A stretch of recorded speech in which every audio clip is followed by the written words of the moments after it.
Lines. Now it's time to begin the A-list guest lineup here with BYU football head coach Kalani Sitake, who just arrived. He is now in St. George with us.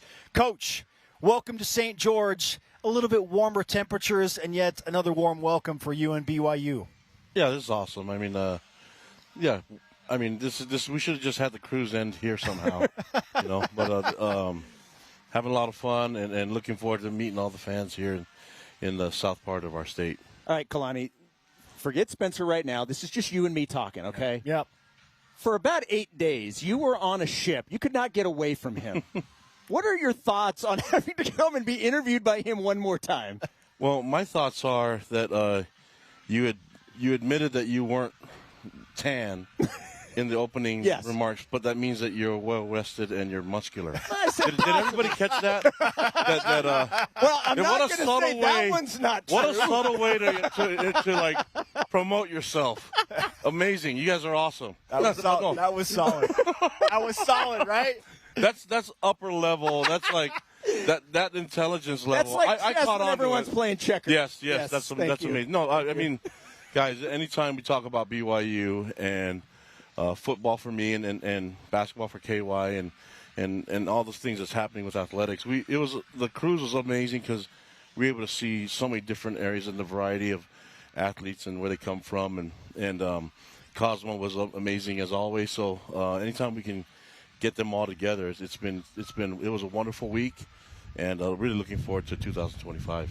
We live in a very interesting time for collegiate athletics in general with the transfer portal and NIL, and then we find out that the roster cuts that we expected to go from 120 down to 105 are now being thrown a curveball, and there might be a grandfathering period. And so just in general, how are you handling just the uncertainty of it all, Coach? Because it feels like there's a new storyline, a new development every day. How has that been for you, learning about the changes and nuances this week? Well, I mean, I think we went into it preparing for the 105 roster cut, and now that it doesn't look like that may be part of the deal, I just need to know if that's where we're going to get, because we talked about getting this team as deep as we possibly could, and then having to think that we had to make some changes.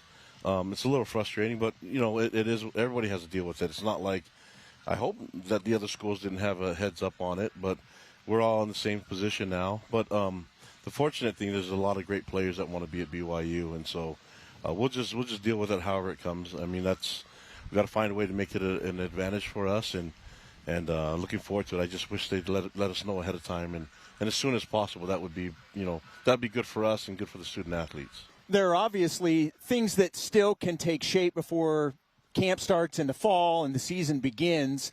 How do you view the roster as it stands right now? I've got some people that are committing. Obviously can't talk about any of those specifically, but you're bringing people in. Unfortunately, part of it is there's some that decide that they also want to leave, and there have been a couple of those announcements in the last little while. When you look at the roster as a whole, how do you feel about it right now? I feel good about it. I mean, I'm not worried about the attrition's part of football. And so even the ones that you weren't expecting, it's okay. We have a lot of depth, and we understand what it takes. It's an opportunity for the next guys to step up. The fortunate part is that the cupboards are not bare. And so we saw in spring, I think a lot of the players saw in spring that we have a talented group. But I don't even want to talk about it. I just want people to see about it.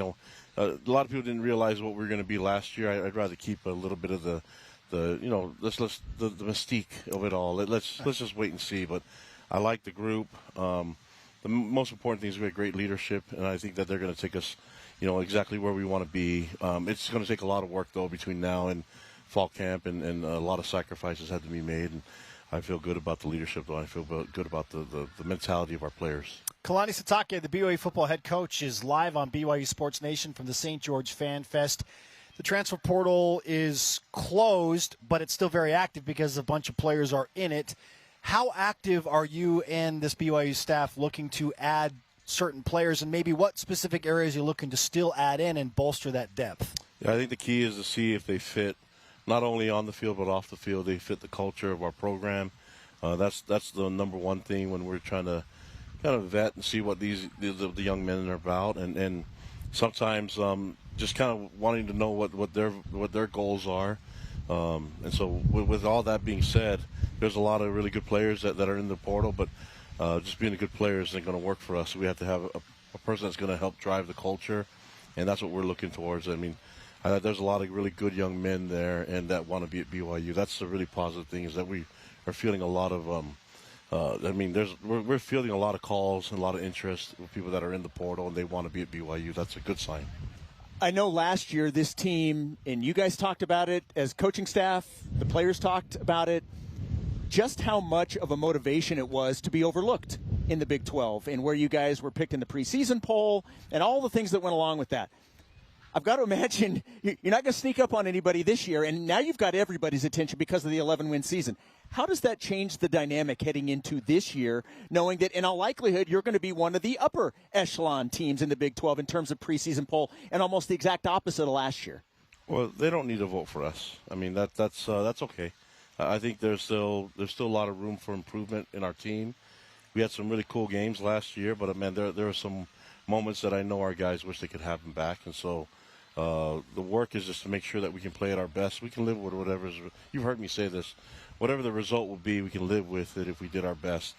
But doing our best isn't just game time. It's got to be the preparation, the lead up to the season, all those things that matter. It's all the little things that you got to prepare for. And Lavelle talked about the will to prepare is way more important than the will to succeed. So, and the will to perform. We'll have a lot more confidence if we take what President Nelson said and put in charity and virtue into our program. That will allow us to take the next step. That is certainly a big part of what you're trying to do and the culture you're trying to build and develop at BYU is with those attributes. Whatever you're doing along with that is apparently working, because you've had a flurry of four-star players, whether out of high school or in the transfer portal, that have said, as you said, they want to be at BYU. To what do you attribute this flurry of high-level players? And some we can say their names, others we can't because they're not official with BYU, but the point is a number of four-star plus players are wanting to be at BYU. What has been the key component in driving that whole thing? Well, there's not a lot of excuses now for young men to make up not to come to BYU. There's everything's in place. Before it was independence and didn't belong to a conference. Now we're in the Big 12. And the one thing that I know the recruits are really excited about is the big-time fan base. That's why we're here. There's great players in this area. We want to make sure that they know we care about them, and obviously there's one in particular that I can't talk about, but the great players in this area, we have players that are from this area.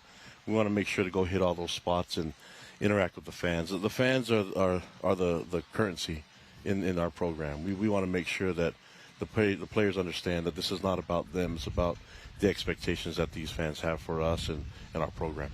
You've had a little bit more time now to go back and look at even more of spring and how you guys performed. Overall thoughts coming out of spring, and how big was the fact that you had so much production returning, and that spring was more about maybe tweaking things as opposed to having to implement so much more? How much of a head start can that give you going into this year? Well, I mean, going into it, I think offensively we felt a lot more comfortable with the returning leaders, and the install is not as much, and so you can kind of mess around with it a little bit. I think A-Rod and Fessy and them did that. Defensively, it's nice to have a system already in place that the guys have been working through the last couple of years. So we saw great competition throughout spring, and actually a lot more physical than I wanted us to be. But the thing that I liked is that the players were asking for it. With the competition, they needed more physicality to the game, and with the situation football that we were in, our guys asked for all those things, and they even came up with some ideas on what we need to work on, whether it's 2-minute offense or goal line, short yardage, stuff like that. That was mostly led by the players that wanted to see that improvement. All right, Coach, before we let you go, we need to ask you about the NFL draft. It's happening right now. In fact, some of your guys are signing undrafted free agent deals, notably Tyler Batty with the Minnesota Vikings, Jacob Robinson with the San Francisco 49ers. We anticipate a handful more will have inked their deals. How is that for you to watch the NFL draft unfold, knowing that guys like Tyler and Caleb Etienne are disappointed for not being drafted, but they find homes? What's that like for you as a coach, and what advice do you offer to them? Well, I'm a bit surprised because of all the conversations that our staff, myself, have had with all the interest that are surrounds our players. And so I think when it comes to the draft, there's a lot of people that are disappointed in it. But these guys, when it gets to the point where 5th, 6th, 7th round, you'd rather go as an undrafted free agent so you can choose the best fit for you. Sometimes taking and being forced to go to a team that doesn't really need you.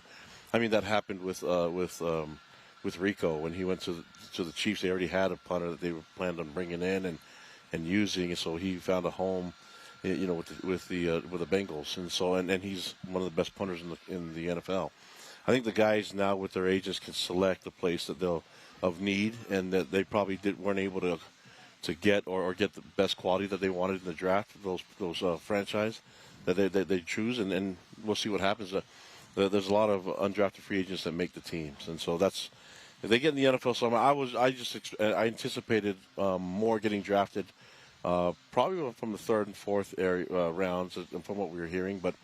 The draft was surprising for a lot of people, not just us. Yeah. No doubt about that. Yes, that was true. Coach, we appreciate the time as always. Thanks for putting up with me after the cruise, showing up in St. George and doing this again. All I know is if you got free food and it's accessible, for me, I'm a happy camper. So I know St. George has some places that we can eat at, so I plan on hitting them all. So, appreciate you guys.